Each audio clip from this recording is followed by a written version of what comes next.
आणखी एक महत्त्वाची बातमी आहे। दिल्ली स्फोटाचा एक नवा सीसीटीव्ही समोर आलेला आहे। कार सिग्नलवर उभी असताना स्फोट झाला। स्फोटाचा सिग्नलवरील सीसीटीव्ही समोर आलेला आहे। तर आणखी एक सीसीटीव्ही या स्फोटा प्रकरणीचा समोर येतोय। हा स्फोट झाला तेव्हाचा हा सीसीटीव्ही आहे। कार सिग्नलवर उभी असताना स्फोट झाला आणि तेव्हाचा हा सीसीटीव्ही समोर आलेला आहे। स्फोट झाला त्यानंतर मोठ्या ज्वाळा या ठिकाणी पाहायला मिळाल्या। आसपासच्या सर्व गाड्यांना आग लागली आणि प्रचंड धूर या ठिकाणी पसरला होता। तेव्हाची ही दृश्य विध्वंस झाला या ठिकाणी। तेव्हाची ही दृश्य मोठ्या प्रमाणात गाड्या या सिग्नल उभ्या होत्या। अनेक रिक्षा, चारचाकी, बस या सिग्नलवर उभ्या असताना हा स्फोट झाला आणि त्याची नवी दृश्य समोर आलेली आहे।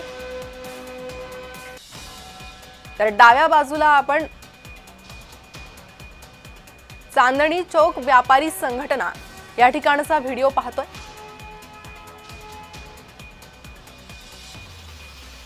तर उजव्या बाजूला दिल्ली पोलिसांनी सिग्नलवर लावलेल्या सीसीटीव्हीचा हा व्हिडिओ आता समोर येतोय। दोन हे व्हिडिओ आहे या स्फोटा प्रकरणातले। हा स्फोट झाला त्यावेळचे अचूक वेळ या स्फोटा प्रकरणाची 6 वाजण्याच्या दरम्यान हा स्फोट झाला। तेव्हाचे हे दोन्ही सीसीटीव्ही समोर आलेले आहे। तर सिग्नलवर ही कार आली त्यानंतर बॉम्बस्फोट झाला। सर्वत्र धूर आणि ज्वाळा पाहायला मिळाल्या। अधिक माहिती या संदर्भात घेणार आहोत। आमचे प्रतिनिधी हर्षल जाधव सध्या माझ्यासोबत जोडले गेले। हर्षल, कालही अंगावर एक काटा आणणारा व्हिडिओ समोर आला होता जेव्हा हा विध्वंस झाला, हा स्फोट झाला तेव्हाची दृश्य, आणि आता पुन्हा एक तसाच व्हिडिओ समोर येतोय। नक्कीच दिल्लीच्या लाल किल्ला मेट्रो स्टेशनच्या गेट नंबर 1 जवळ ही घटना घडली होती। म्हणजे हा स्फोट झाला होता आणि हा दहशतवादी हल्ला असल्याचं सुद्धा केंद्र सरकारने डिक्लेअर केलं आहे। हा स्फोट सायंकाळी 6:55 झाला होता आणि ह्या स्फोटाचा नवा सीसीटीव्ही व्हिडिओ समोर आलेला आहे। त्यात तुम्ही पाहू शकता की कसा तो स्फोट झालेला आहे। एकदम म्हणजे सिग्नल जवळ गाडी थांबलेली, आजूबाजूला गाड्या होत्या आणि तो स्फोट झालेला आहे। त्याच्यामुळे बाकीच्या गाड्यांना सुद्धा मोठे हादरे बसलेले आहेत। तिथे नुकसान झालेलं आहे। म्हणजे धूर आणि आगीचे लोळ उठलेले आहेत ते तुम्ही पाहू शकता सीसीटीव्ही मध्ये। अगदीच हर्षल, धन्यवाद या सविस्तर माहितीसाठी। तर सध्याची ही दोन दृश्य दिल्ली पोलिसांनी सिग्नलवर लावलेल्या सीसीटीव्ही कॅमेऱ्यातले हे दुसरे दृश्य समोर आलेले आहेत। लाल किल्ला चौकातील सीसीटीव्ही आणि चांदणी चौकातील सीसीटीव्ही हे दोन्ही सीसीटीव्ही समोर येत आहेत। स्फोट झाले त्यावेळचे हे सीसीटीव्ही आहे। तपास यंत्रणांकडून आता या सीसीटीव्हीच्या आधारे ही तपास सुरू आहे। पुन्हा एकदा जाणार आहोत आमचे प्रतिनिधी हर्षल जाधव यांच्याकडे। हर्षल, हा कार चालवणारा ओमर होता हे देखील आता स्पष्ट होतंय। डीएनए चाचणी करण्यात आली आणि मृतदेहाचे हाड, दात यांचा डीएनए ओमरच्या आईच्या डीएनएशीही मॅच झालेला आहे।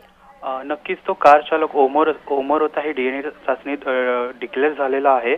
आणि हा स्फोट झाला तर दोनदा मोठा स्फोट झाला आणि आवाज झालेला होता आणि या स्फोटामुळे मोठी आग लागली होती आणि अनेक गाड्या जळून खाक झाल्या होत्या।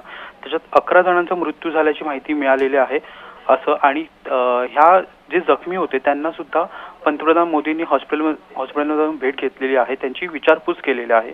त्याच्यानंतर केंद्रीय मंत्री अश्विनी वैष्णव यांनी सुद्धा हा दहशतवादी हल्ला असल्याचे सुद्धा डिक्लेअर केलेला आहे। आणि सायंकाळी 6:55 हा स्फोट झाला होता। पार्किंग गाडी सिग्नलला उभी होती। सिग्नलला त्याच्या अचानक मोठा स्फोट झाला। तो पण दोनदा, आधी छोटा नंतर मोठा, असे 2 स्फोट झाले आणि त्याच्यात इतर गाड्यांना सुद्धा त्याचे हादरे बसलेले आहेत। अगदी हर्षल, चांदणी चौक आणि लाल किल्ला चौकातील हे दोन्ही सीसीटीव्ही समोर येतात। याआधीही ही कार अनेक भागात ही पाहण्यात आली आणि त्याही सीसीटीव्हीच्या आधारे तपास सुरू आहे। मात्र हे अपूर्ण स्फोटक होतं असं देखील सांगण्यात येते। त्यामुळे कुठेतरी घाई गडबडीत आपला आता कट उधळण्यात आलेला आहे आणि त्यानंतर करण्यात आलेला हा स्फोट असं म्हणता येईल। नक्कीच पोलिसांनी गाझियाबादमध्ये केलेली कारवाईनंतर ओमर हा घाबरलेला होता असं बोलण्यात येत आहे। त्याच्यामुळे त्याने घाईघाईत हा स्फोट घडवून आणल्याचं बोलले जाते। त्या ह्याच्यातच त्याने लाल किल्ला परिसरात त्याने ती गाडी थांबवली आणि त्याने ते स्फोट केलेला आहे असं दिसून येते। पण एक प्रकारे हा त्यांचा मोठा दहशतवादी कट होता का हे पाहणं आपल्याला बघावं लागेल. अगदीच हर्षल, त्याच संदर्भात आता आणखी काही कार मध्ये असाच प्रकारे स्फोट घडवण्याची कट असल्याचीही माहिती समोर येते. लाल किल्ला चौकातील सीसीटीव्ही, चांदणी चौकातील सीसीटीव्ही आता समोर येत आहे. मात्र प्रचंड नुकसान या स्फोटानंतर झालेलं आहे.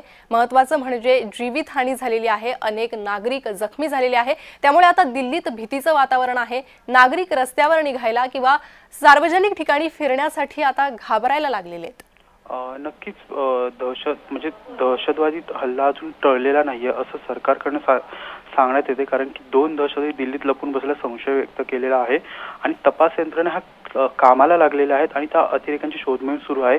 पण केंद्र सरकार ह्याचा तपास करत आहे योग्य रीतीने, त्यामुळे नागरिकांनी घाबरून जायचं कारण नाहीये.